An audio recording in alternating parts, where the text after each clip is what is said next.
ಸುರಗುರುಂ ಜಗದೇಕನಾಥಂ ಭಕ್ತಪ್ರಿಯಂ ಸಕಲಲೋಕನಮಸ್ಕೃತಂ ಚ ತ್ರೈಗುಣ್ಯವರ್ಜಿತಮಜಂ ವಿಭುಮಾದ್ಯಮೀಶಂ ವಂದೇ ಭವಗ್ನಮರಾಸುರಸಿದ್ಧವಂದ್ಯಂ ವ್ಯಾಸಂ ವಸಿಷ್ಠನಪ್ತಾರಂ ಶಕ್ತೇಃ ಪೌತ್ರಂ ಅಕಲ್ಮಷಂ ಪರಾಶರಾತ್ಮಜಂ ವಂದೇ ಶುಕತಾತಂ ತಪೋನಿಧಿಂ. ಶ್ರೀ ಗುರುಭ್ಯೋ ನಮಃ. ಹರಿ ಓಂ. ಇವತ್ತು ವಿಷ್ಣು ಸಹಸ್ರನಾಮ ಸ್ತೋತ್ರದ 50ನೆಯ ಶ್ಲೋಕದ ಚಿಂತನೆಯನ್ನು ನಾವು ಮಾಡ್ತಾ ಇದ್ದೇವೆ. ಗುರುಗಳ ವಿಶೇಷವಾದ ಕಾರುಣ್ಯದಿಂದ, ದೇವತೆಗಳ ಮುಖ್ಯಪ್ರಾಣದೇವರ ಭಗವಂತನ ಅನುಗ್ರಹ ಬಲದಿಂದ 50 ಶ್ಲೋಕಗಳಲ್ಲಿ ಬರುವ ಅನೇಕ ಸ್ವಲ್ಪ ಹೆಚ್ಚು ಕಮ್ಮಿ 500 ನಾಮಗಳ 475 ನಾಮಗಳ ಚಿಂತನೆಯನ್ನು, ಅದರ ಅರ್ಥಾನುಸಂಧಾನವನ್ನು ತಿಳಿದುಕೊಳ್ತಾ ಇದ್ದೇವೆ.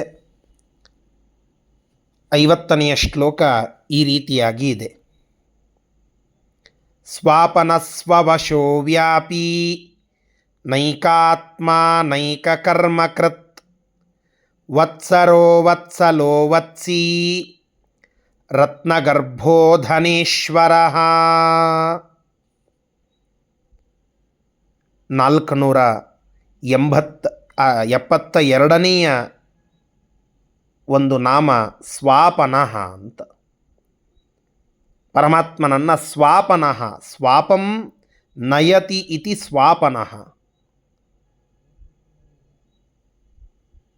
ಭಗವಂತ ನಮ್ಮ ನಿದ್ದೆಯನ್ನು ಕೊಡ್ತಾನೆ, ನಾವು ವಿಶ್ರಮಿಸ್ತೇವೆ, ಜಗತ್ತಿನ ಪರಿವೇ ಇಲ್ಲದೆ ಮಲಗುತ್ತೇವೆ. ಆ ಮಲಗುವಿಕೆ ಇದನ್ನು ನಮಗೆ ಕೊಡುವಂತಹದ್ದು ಭಗವಂತ. ಹೀಗಾಗಿ ಸ್ವಾಪಂ ನಯತಿ, ನಾವು ವಿಶ್ರಮಿಸುವ, ಜಗತ್ತಿನ ಗೊಡವೆಯನ್ನು ಮರೆತು ಮಲಗುವ ಆ ನಿದ್ರೆಯನ್ನು ನಮಗೆ ಕೊಡುವವನು, ಪ್ರಾಜ್ಞನಾಮಕನ ಪೂಜೆಯನ್ನು ಮಾಡಲಿಕ್ಕೆ ಅನುಕೂಲ ಮಾಡಿಕೊಡುವವನು ಆ ಪ್ರಾಜ್ಞನಾಮಕನಾದ ಪರಮಾತ್ಮನೇ. ತಾನೇ ಒಳಗಡೆ ಇದ್ದು ಆ ನಿದ್ದೆಯನ್ನು ತರಿಸ್ತಾನೆ, ಕೊಡ್ತಾನೆ, ವಿಶ್ರಾಂತಿಯನ್ನು ಕೊಡುತ್ತಾನೆ. ಹೀಗಾಗಿ ನಮ್ಮನ್ನು ಮಲಗಿಸುವವನು. ಆದ್ದರಿಂದ ಭಗವಂತನನ್ನು ಸ್ವಾಪನಃ ಅಂತ ಕರೀತಾರೆ. ಸ್ವವಶಃ, ಸ್ವಸ್ಯ ವಶಃ ಇತಿ ಸ್ವವಶಃ.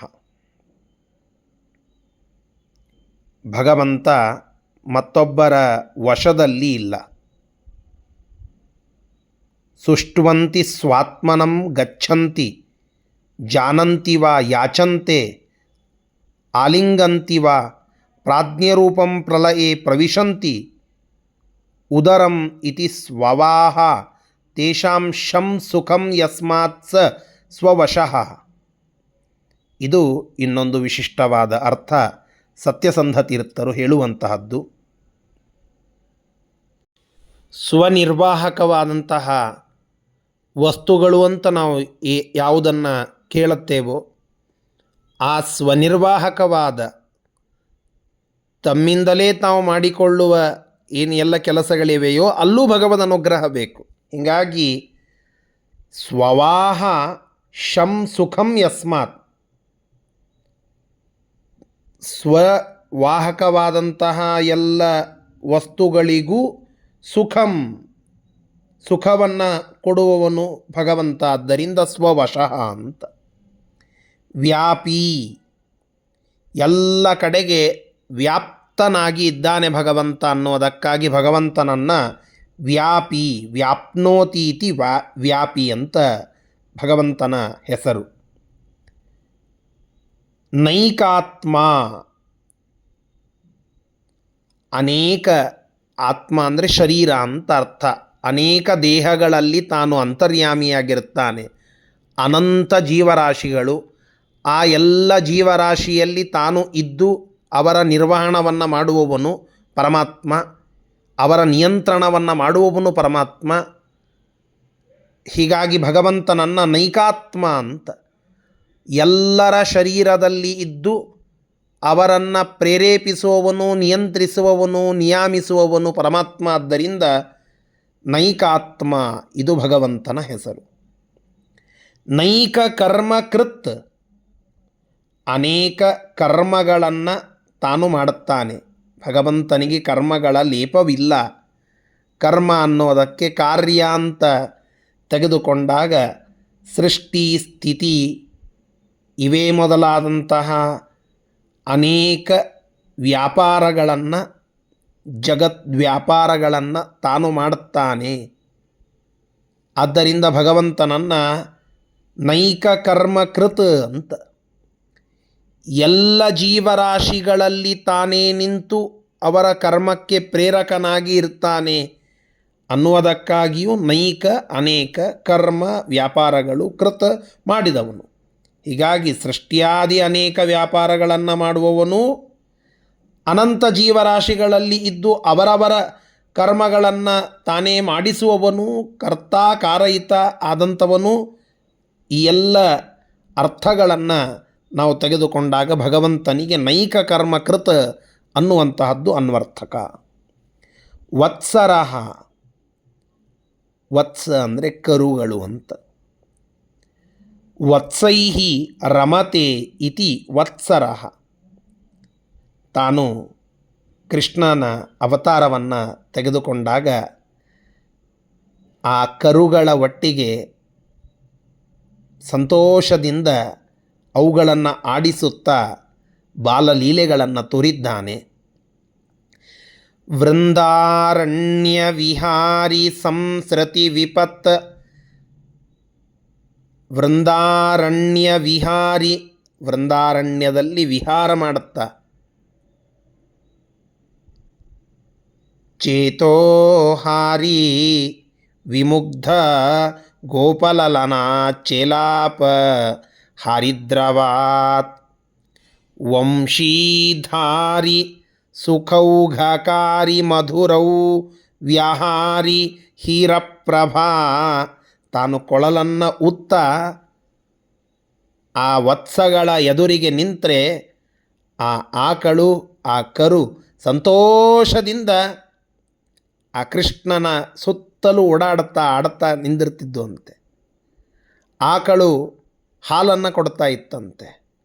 ಆ ಕೃಷ್ಣನ ವೇಣುನಾದವನ್ನು ಕೇಳಿ ಆಕಳುಗಳಿಗೆ ಸಂತೋಷವಾಗ್ತಿತ್ತಂತೆ. ಅಂತಹ ವತ್ಸೈಹಿ ರಮತೆ, ಆ ಎಲ್ಲ ಕರುಗಳನ್ನು ಕೂಡಿಕೊಂಡು ಅವುಗಳ ಒಟ್ಟಿಗೆ ಇರುವ ಭಗವಂತ ಕೃಷ್ಣ ವತ್ಸರಃ ಅಂತ ಅನ್ನಿಸಿಕೊಳ್ಳುತ್ತಾನೆ. ವತ್ಸಾಸುರ ಅಂತ ಒಬ್ಬ ಅಸುರ, ಕರುವಿನ ಆಕಾರದಲ್ಲಿ ಬಂದಂತಹ ಒಬ್ಬ ರಾಕ್ಷಸ, ಅವನನ್ನು ರೇಪಯತಿ ನಾಶಯತಿ ಇತಿ ವತ್ಸರಃ. ವತ್ಸಂ ರೇಪಯತಿ, ರಿಂಕ್ಷಯೇ ಅಂತ ಧಾತು. ಆ ಧಾತುವಿನಂತೆ ವತ್ಸ ಎಂಬುವ ಅಸುರನನ್ನು ರೇಪಯತಿ, ಕ್ಷಯ ಅಂದರೆ ನಾಶ, ನಾಶ ಮಾಡುತ್ತಾನೆ. ರ ಅನ್ನೋದಕ್ಕೆ ನಾಶ ಅಂತ ಒಂದರ್ಥ. ಹಾಗೆ ವತ್ಸಾಸುರನ ನಾಶಕನಾದ ಕೃಷ್ಣ ಭಗವಂತ ವತ್ಸರಃ ಅಂತ ಅನ್ನಿಸಿಕೊಳ್ಳುತ್ತಾನೆ. ವತ್ಸಲಃ, ಭಗವಂತ ಭಕ್ತರ ಮೇಲೆ ವಿಶಿಷ್ಟವಾದ ವಾತ್ಸಲ್ಯವನ್ನು ತೋರಿಸ್ತಾನೆ. ಭಕ್ತೇಶು ದಯಾವಾನ್ ಇತಿ ವತ್ಸಲೀ. ವತ್ಸಲಃ, ಪರಮಾತ್ಮ ಭಕ್ತವತ್ಸಲ. ಭಕ್ತವತ್ಸಲ ಭಯ ನಿವಾರಣ ಅಂತ ದಾಸರು ಹಾಡಿದಂತೆ ಪರಮಾತ್ಮ ಭಕ್ತರ ಮೇಲೆ ತುಂಬು ವಾತ್ಸಲ್ಯವನ್ನು ತೋರುವವನು. ಯಾದವಾರ್ಯರ ಕಥೆಯನ್ನು ನಾವು ಕೇಳುತ್ತೇವಲ್ಲ, ಅವರಿಗೆ ಅನ್ನಕ್ಕೆ ಸಮಸ್ಯೆಯಾದಾಗ, ವಿದ್ಯಾಪೀಠ ನಡೆಸುವಾಗ ಅಲ್ಲಿರುವ ವಿದ್ಯಾರ್ಥಿಗಳಿಗೆ ಊಟಕ್ಕೆ ಸಮಸ್ಯೆಯಾಗುವ ಪ್ರಸಂಗ ಬಂದಾಗ, ಕೃಷ್ಣ ಯೋಗಕ್ಷೇಮಂ ವಹಾಮ್ಯಹಂ ಅಂತ ನೀನೇ ಹೇಳಿದ್ದಿ, ಇದೇನು ಸತ್ಯವೇ ಆಗಲಿಲ್ಲಲ್ಲ ಅಂತ ಸ್ವಲ್ಪ ಮನಸ್ಸಿನಲ್ಲಿ ಸಾತ್ವಿಕವಾದ ಚಿಂತನೆಯನ್ನು ಮಾಡಿದಾಗ ಭಗವಂತ ತಾನೇ ಒಂದು ರೂಪದಿಂದ ಬಂದು ಎಷ್ಟೋ ದಿನಗಳಿಗೆ ಆಗುವಷ್ಟು ದಿನಸಿಯನ್ನು ಇಟ್ಟು ಹೋದ ಅಂತ ಕಥೆಯನ್ನು ಕೇಳುತ್ತೇವೆ. ಒಂದೇ ಎರಡೇ ಇಂತಹ ನೂರಾರು ಕಥೆಗಳಲ್ಲಿ ಪರಮಾತ್ಮ ಭಕ್ತರ ಯೋಗಕ್ಷೇಮವನ್ನು ವಿಚಾರಿಸುವ ಬಗೆ ನಾವು ಕಾಣಬಹುದು. ಅದೇ ಯಾದವಾರ್ಯರ ಕಥೆಯಲ್ಲಿ ನಾವು ಕೇಳುತ್ತೇವೆ. ಕಾಡಿನಲ್ಲಿ ನಿತ್ಯದಲ್ಲಿ ಸಂಚಾರ ಮಾಡುವಾಗ ಸರಾಫ್ ವ್ಯಾಪಾರವನ್ನು ಅವರು ಮಾಡುತ್ತಿದ್ದರಂತೆ, ಬಂಗಾರದ ವ್ಯಾಪಾರವನ್ನು. ಕಾಡಿನಲ್ಲಿ ಅನೇಕ ಪ್ರಾಣಿಗಳೆಲ್ಲ ಬರ್ತಿದ್ದು, ಕಳ್ಳರೆಲ್ಲ ಬರ್ತಿದ್ದರು. ಆದರೆ ಅವರಿಗೆ ಯಾರಿಗೂ ಆ ಯಾದವಾರ್ಯರನ್ನು ಮುಟ್ಟಲಿಕ್ಕೆ ಆಗ್ತಿದ್ದಿಲ್ಲ. ಅವರಿಗೆ ಒಮ್ಮೆ ಬಂದು ಹೇಳಿದ್ರಂತೆ, ಇಲ್ಲ ನೀವು ಏನು ಮಾಡಿದ್ರು ನಿಮ್ಮನ್ನು ಮುಟ್ಲಿಕ್ಕಾಗೋಲ್ಲಾಗ್ಯದ. ಯಾಕೆ ಅಂತ ಕೇಳಿದ್ರೆ, ಅಗ್ರತೋ ನಾರಸಿಂಹಶ್ಚ ಪೃಷ್ಠತೋ ಗೋಪಿನಂದನ ಉಭಯೋರ್ಪಾರ್ಶ್ವಯೋರಾಸ್ತಂ ಸಶರೌ ರಾಮಲಕ್ಷ್ಮಣೌ.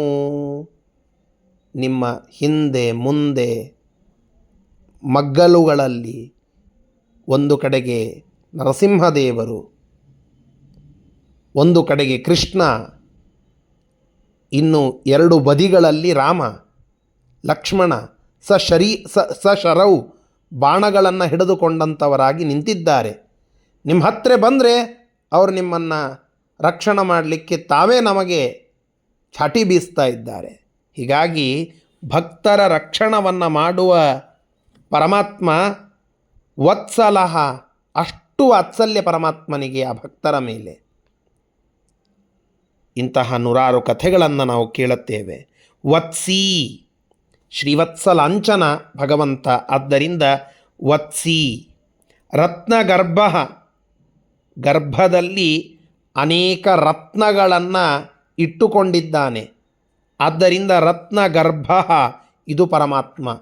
ಸಮುದ್ರದಲ್ಲಿ ತಾನೇ ಇರ್ತಾನೆ, ಸಮುದ್ರಕ್ಕೆ ರತ್ನಗರ್ಭ ಅಂತ ಹೆಸರು. ಹೀಗಾಗಿ ಸಮುದ್ರದಲ್ಲಿ ತಾನಿದ್ದು ಆ ಸಮುದ್ರದ ಶಕ್ತಿಯನ್ನು ಹೆಚ್ಚು ಮಾಡಿದ್ದಾನೆ, ಆದ್ದರಿಂದ ರತ್ನಗರ್ಭ ಇದು ಪರಮಾತ್ಮ.